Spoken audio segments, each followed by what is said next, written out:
how to light a mantel garland with a snake light. These are the ice white lights. There's 1,000 lights per strand. They are the snake light. And one thing that I always do before running lights on a tree or a garland is to just undo them so that they are not tangled before you start adding them.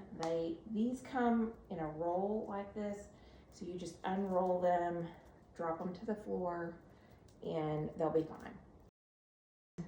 I'm going to run one of them this way and the other one is going that way.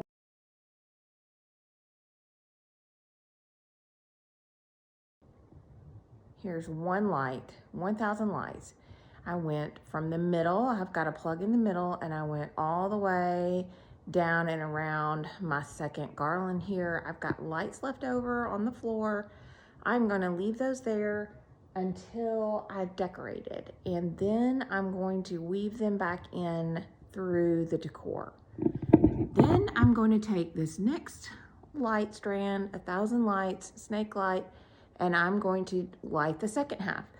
I just go back and forth with the light. It couldn't be easier, just back and forth, and then I push it down into the garland a little bit. I'm gonna take that second strand and I'm gonna go this way.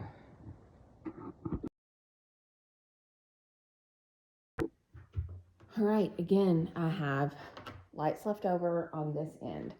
So I'm completely lit, and the lights that are left over are gonna come back through after I've decorated.